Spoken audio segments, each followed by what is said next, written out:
Periyar photo வச்சுட்டீங்க, EVR photo வச்சுட்டீங்க. இந்த ஆண்ட பாரதியார், இந்த ஆண்ட வந்து காமராஜர் வச்சிருக்கிறீங்க. அது மட்டும் நியாயமா சொல்லுங்க பார்க்கலாம். ஈவேரா முதல்ல தமிழரே கிடையாது. கட்சி கொள்கை இப்ப கொள்கை கரெக்டா இருந்தா தானே அதை பின்பற்ற தலைவரும் முடியுமா? ஃபர்ஸ்ட் நம்ம கட்சி கொள்கை தலைவர் எப்படி இருக்கிறாங்கன்னு பார்க்கணும்.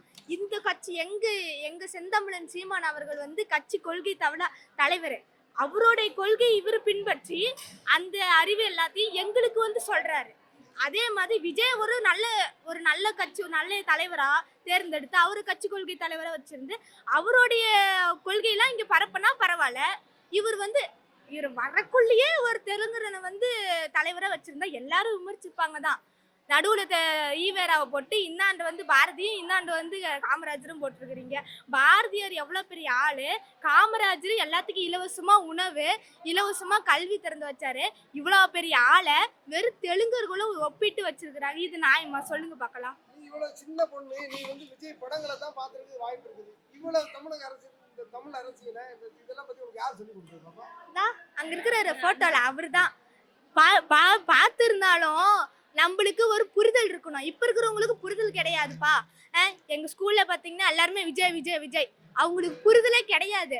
நாம கொஞ்சமாவது வரலாறு தெரிஞ்சுக்கணும். இன்னைக்கு புத்தகத்துல எப்படி தெரியுமா போட்டிருக்கிறாங்க, திராவிட வந்து ஒரு மொழி குடும்பமா, அதுல இருந்து தமிழ் வந்து பிறந்துச்சான். திருப்பி தமிழ் வந்து ஒரு மொழி குடும்பமா, அதுல இருந்து திராவிடம் பிறந்துச்சான். இதெல்லாம் எந்த லாஜிக் இருக்குது? இதுல இருந்து கொஸ்டின் கேட்டா நாங்க எப்படி ஆன்சர் எழுதலாம்? திராவிடம்ங்கிறது ஒரு மொழியே கிடையாது. தமிழ்ல இருந்து தான் தெலுங்கு, கன்னடம், மலையாளம், உருது, ஒடிஷா, மராத்தி, குஜராத்தி எல்லாம் ஆங்கிலம் கூட தமிழ்ல இருந்து தான் வந்துச்சு. இதை இப்படியாப்பட்ட மொழியை விட்டுட்டு கல் தோன்ற மண் தோன்ற காலத்திற்கு முன் தோன்றிய உலகின் முதல் மாந்தன் பேசிய மொழியா நம்ம தாய்மொழி தமிழ் மொழின்னு இன்ன வரைக்கும் ஓலைச்சுவடி கல்வெட்டு எல்லாத்துலயும் பாத்துருங்க அதான் இருக்குது. அதை விட்டுவிட்டு நீங்க கொண்டு வரலாம். இன்னைக்கு ஹிந்தி கொண்டு வரலாம், ஆங்கிலத்தை கொண்டு வரலாம், திராவிடத்தை கொண்டு வரலாம். இதெல்லாம் இப்படிலாம் இருக்கலாமா? இங்க பேர் கல் தோன்றல மண் தோன்றிடுச்சு, அப்பயே தமிழ் பறந்துருச்சு. இப்ப தமிழ் தானே நம்ம தாய்மொழி, அதை தானே நம்ம கொண்டு வரணும். அதை விட்டுட்டு நாம ஏன் திராவிடத்தை கொண்டு வரணும்? அவங்களுக்கு புரிதலே இல்ல. அவங்களுக்கு புரிதல் இல்ல, கொஞ்சமாவது புரிதல் இருக்கு. இப்ப படத்துல வந்து டான்ஸ் ஆடி நடிச்சுட்டா அவங்க வந்து பெரிய ஆளா? அவங்க பெரிய ஆள் தான். சீமான் மாதிரி பேச முடியுமா அவங்களால? வரலாறு எடுத்து சொல்ல முடியுமா? மக்களுக்கு புரிய வைக்க முடியுமா? அவங்க எவ்வளவு கட்சி நடத்திட்டோம், நிறைய பேர் வரட்டும், எங்களுக்கு எந்த கவலையுமே இல்லை. ஆனா அவங்களுக்கு நல்ல விஷயங்கள் நன்மைகளை சொல்லணும். அதை தவிர அது நன்மைகளை சொன்னா நாங்க எதுவுமே விமர்சிக்க மாட்டோமே. நன்மைகளை விட்டுட்டு தீமைகளை சொன்னா நாங்க எப்படி விமர்சிக்கிறது? எதுவுமே சொல்ல மாட்டாங்க. நாம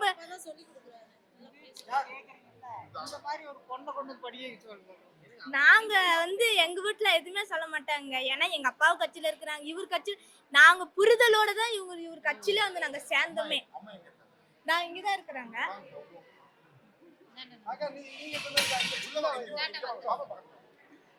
பேசுற அளவுக்கு எனக்கு பேச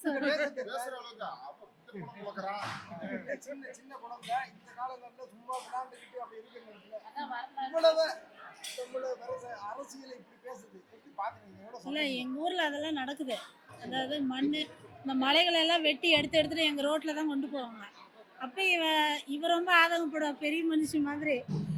அண்ணன் சொன்ன மாதிரி எல்லாம் மலைகளெல்லாம் வெட்டி கொண்டு போகிறாங்கம்மா.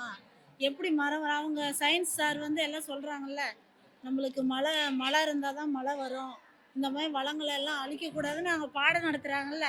அதை நல்லா உள்வாங்கிட்டு வந்து இவர் சொல்கிறதே அவன் மனசில் நல்லா பதிஞ்சிருது. அதனால எங்களுக்கு பாடம் நடத்துவா டெய்லியும். இப்படிலாம் ஏன் பண்ணுறாங்க, இந்த அரசாங்கம் ஏன் விடுது? நான் சொல்ல நீ இதெல்லாம்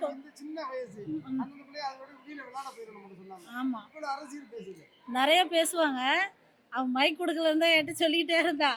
அதனால கண்ணில் பார்க்குறாங்களா, அவங்க அப்பாவும் காட்டுவாங்க. அந்த மலையெல்லாம் வெட்டி வெட்டி அந்த எங்கள் சைடு பூரா பார்த்தீங்கன்னா, மேட்டுப்பட்டி இந்த காரிப்பட்டி சைடுனா பார்த்தீங்கன்னா மலை எல்லாமே குடஞ்சிக்கிட்டே இருக்காங்க. அதுலேருந்து கல் மண் எல்லாமே எடுத்துட்டாங்க. அதனால் இவங்க அப்பா சொல்கிறது இவரு சொல்கிறது எல்லாமே அதை உள்வாங்கி நாளைக்கு இவங்களுடைய தலைமுறைக்கு அவ பேசுகிறான். அவளுடைய தலைமுறைக்கு அவங்க சாரே பேச சொல்லுவாங்க. ஸ்கூல்லலாம் அவ்வளோ அதெல்லாம் எதுவும் சொல்ல மாட்டாங்க. நீ வந்து இயற்கையை பற்றி பேசுங்க, அதான் நான் பேசுறதுல எங்க சார் பார்த்துருக்கிறாரு. பார்த்துட்டு நீ இயற்கை சார்ந்ததா பேசுங்க, ஆனால் அந்த அரசியல்வாதிகளை யாரையும் உள்ள வந்து கொண்டு வர வேண்டாம் அப்படின்னு சொல்லியிருக்கிறாங்க. அவரே மேடையில பேச சொல்றாரு அவங்க சார் சயின்ஸ் சீமான் மேடையில பேசணும்னு ஆசை இருக்கா உங்களுக்கு? இருக்கு பேசுவீங்களா? பேசிடுவா ஆ பேர் கேட்டீங்களா என்னன்ட்டு பேர் கேட்காம. என் பேரா விஜய் ரசிகர்களுக்கா? கொஞ்சம் ஐயோ தயவு செய்து இப்பயாச்சும் கொஞ்சம் புரிஞ்சுக்கிங்க. நீ கட்சியிலே இருங்க, எதுவுமே சொல்லல. ஆனா என்ன சொல்றேன்னா, ஒரு நல்ல தலைவரை தேர்ந்தெடுங்க. நம்ம அடுத்த தலைமுறைக்கு, இப்ப இருக்கிற தலைமுறைக்கு, வர சதியினர்களுக்கெல்லாம் நல்ல தலைவர், நல்ல ஆட்சி, நல்ல மலைகள், நல்ல காடுகள், நல்ல வளங்கள், நல்ல ஆறுகள், குளம், ஏரி, குட்டை இதெல்லாம் இருந்தா மட்டும்தான் நம்ம அடுத்த சந்ததியினர்களுக்கு இதெல்லாம் இப்படி இருந்துச்சா, இதெல்லாம் அந்த காலத்துல வச்சிருந்தாங்களா அப்படின்னு தெரியும். நீங்க விஜய் ரசிகரா கூட இருந்துக்குங்க, ஆனா எது நல்லது எது தீமைன்னு ஃபர்ஸ்ட் தெரிஞ்சுக்குங்க. அதுதான் நான் சொல்றது. உங்களுக்கு புரிதல் இல்லை, அவ்வளவுதான். புரிதல் இல்லை. இப்போ வந்து படம் நடிக்கிறாங்க, டான்ஸ் ஆடுறாங்க, அதெல்லாம் நம்மளுக்கு தோணும். அது நம்ம மாதிரி இது மாதிரி பண்ணணும், இவருக்கு ரசிகரா இருக்கணும் அப்படிலாம் தோணும். அதெல்லாம் ஒரு 10 நிமிஷத்துலயே அவ்வளவுதான் முடிஞ்சிடும்.